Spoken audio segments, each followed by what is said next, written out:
Hi, this is Matthew here to talk about the next Chicago album, Chicago 3 from 1971. The first time they actually put Roman numerals in it.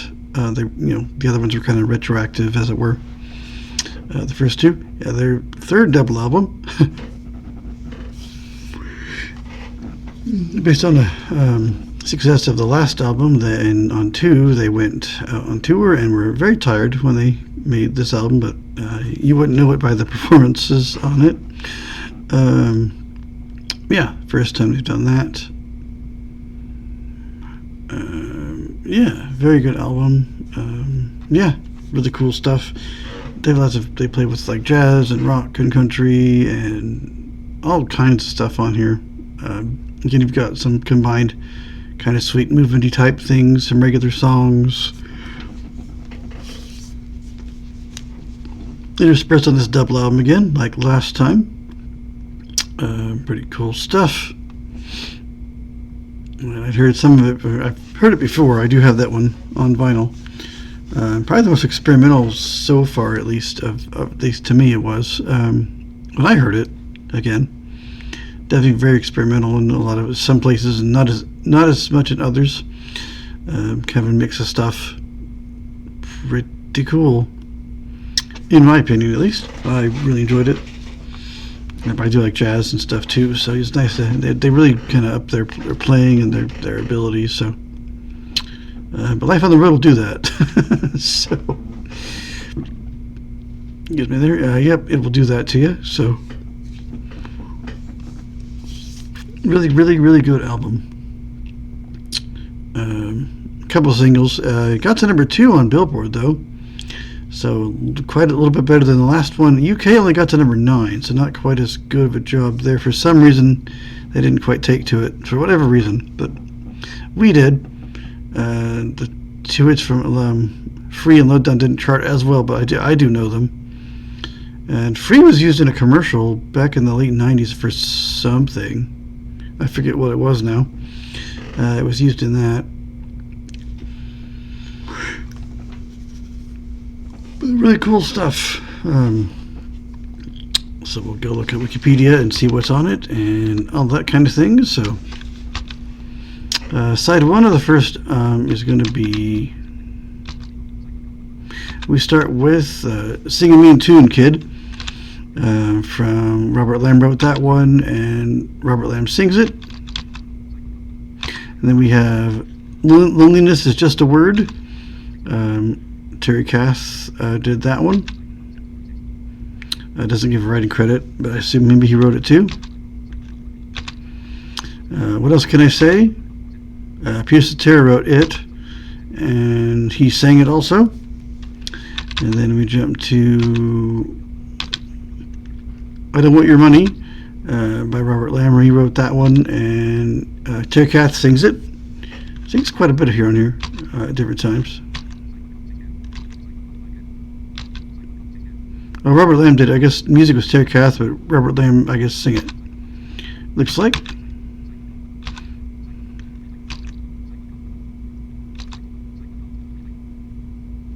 We jumped to side 2 now. Okay, yeah, because some of these are kind of long.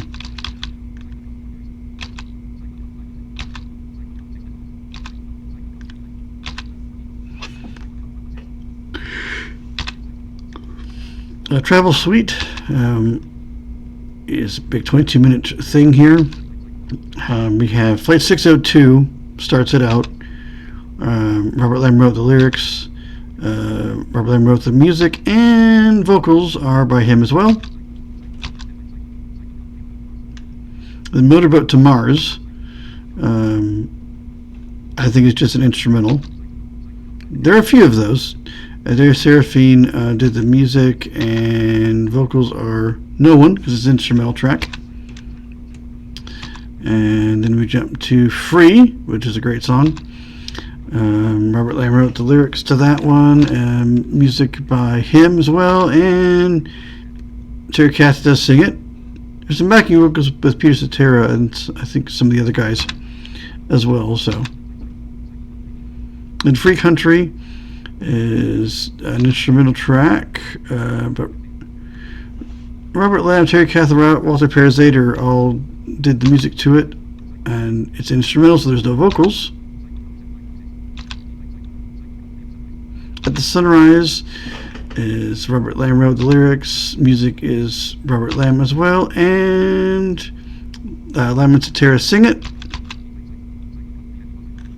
Happy Because I'm Going Home is the next one. It doesn't give who's. It must be all instrumental, but it doesn't say who it is. Side 3 now. We jump to the next one. Is going to be Mother, with lyrics by Robert Lamb. Music is Robert Lamb, and vocals are by him as well. He did all that.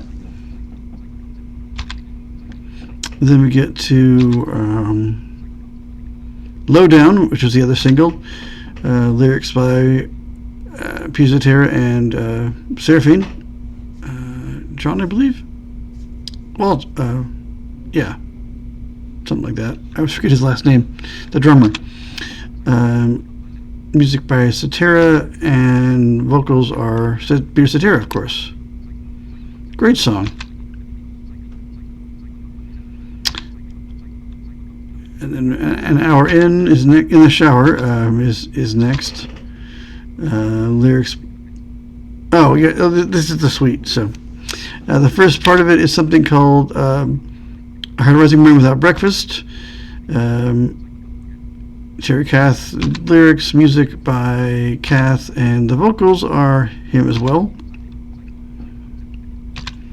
And Off to Work is next. Is the next little thing. The next little suite part. Falling Out is next from this part of the suite. Is going to be that was an instrumental. This part. The next song is going to be what? Oh, Dreamin' Home. Sorry. Okay. And then Morning Blues again.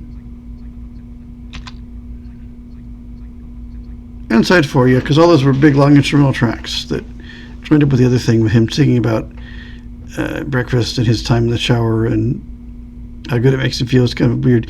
You have serious things, but you have things like that, but you also have like serious kind of political things, but you have instrumentals, and you have some other different kinds of things that are also on here. So that's Side 4, the last side. As we end the album with Elegy, a big old 15-minute thing. It's a kind of another kind of sweet looking, with different movements. When the Laughter Dies in Sorrow is the first part of it. Kendra Lascelles is the lyrics. I'm not sure who he is. Music by no one, and I'm on vocals. It must be a cover. It doesn't give any other credits for music, so they must have just covered that one. And then we have Canon, lyrics by Nobody, music by James Pankow, the trombonist, and vocals are no one because it's an instrumental track. So I hate the way Wikipedia does these charts. I don't like it. Reads it weird with NVDA. Once Upon a Time is next. Lyrics by no one. Vocals are nobody because it's an instrumental. And then we have Progress. Sound effects courtesy of the Industrial Revolution. Oh yeah, this is the one where they have a bunch of like free jazz kind of trumpets and trombones and stuff with like jackhammers and car horns and someone flushing their toilet in the bathroom of all things. That's how it ends, if I remember right.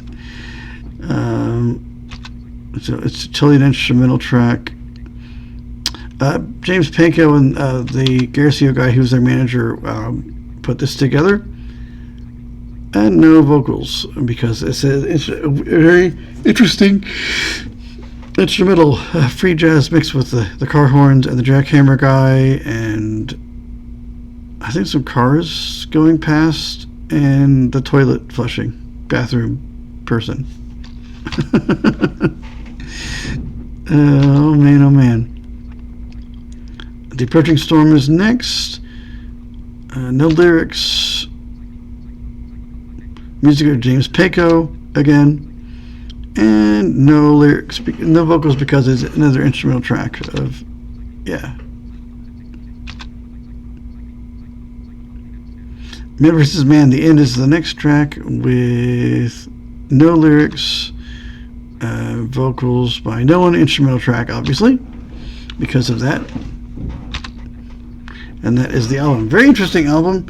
As I said, a mixture of jazz and blues and country and just the regular jazz rock thing they've been doing, with lots of other stuff. Really neat stuff. Very experimental. Might not be for everybody, but I enjoyed it. Apparently enough people did because it was number 2 on Billboard, so somebody liked it. So yeah, good album. Personnel. Of course, the band was Peter Cetera, bass, lead, and backing vocals. Derek Catholic guitars, lead, and backing vocals. Robert Lamb on keyboards, lead, and backing vocals. Spoken word on All Laughter Dies In. Sorrow, that's him reading like that poem thing. Oh, that was that poem. That's what that was. It wasn't a cover. He's reading that poem off. That's what that's right. Then it goes into the thing after it, which was instrumental as well. So, yeah, if you want to hear Robert Lamb reading a poem, you can. So, Lee Lemaine on trumpet, of course. James Pecco on trombone. Walter Perezator on saxophone and flute. Yeah, there's some nice flutes and stuff in here. And I got some sax. Danny Seraphine, drums, percussion. Sorry, Danny, not John. Good grief. Danny Seraphine. Seraphine? I don't know how you pronounce that. I don't recall. I heard it once, but I think at Chicago 26 it's live. I think he's mentioned, but he might be the next one too. Production people are James William Garcio, of course, their de facto producer managers, I think. John Pulisy and Don Mitchell, engineering, recording Lou Waxman and Willie Greer. Logo design is Dick Frusciano. Album design John Berg. Flag design is Natalie Williams. Yeah, I guess it's a flag cover, kind of like, it's got like that. And there's a poster of them in various uniforms from various U.S. conflicts. And there's a Vietnam casualty total in here based on the time this was made, because that was still happening and was dividing the country pretty heavily. They were very against the war. And they mentioned in the next live album that we'll talk about, Live at Carnegie Hall, they mentioned stuff in there too, and about Nixon and stuff. Photography, Sandy Spicer. Poster photo, Steve Horn and Norm Greiner, I think. Lettering, some people from Positive Productions. I can't have odd, hard to pronounce screen reader type names. And yeah, that is that album. A very cool album, as I said. But we will again diverge now. In the same year, they got to go play at Carnegie Hall for a week. And that album will be, make sure I get the name right. It is Chicago at Carnegie Hall, or Chicago 4 is what that will be called. It was also a double. And I know they expanded it out to, I have a 4-disc version of this one. There's some other performances on it. I want to say there's a complete one that came out fairly recently-ish also. I don't know what I will encounter when I look at that next on Apple Music, but I'll probably, for time, just review the 12. There's a 12-track one. I think that's the one I will review. That's the original album. I will look at the expanded and see if there's any extra tracks. It's a lot of the same tracks repeated, just different performances of them, I believe. If there's anything extra, I will, on any of them, I will go play the relevant missing things so I can hear what's going on. It's a lot of 1 through 3, I think. I don't know if they had recorded anything else when they did that. Obviously in 70 they did the I Love White Festival, but I will talk about that when that 60 Years live album comes out. I'll go mention that because that was a huge deal. I had no idea. It's because that one is it's 1 and 2, but they were recording 3, so there's a couple of tracks in 3, but this, the Carnegie Hall is, I think, 1 through 3 for sure.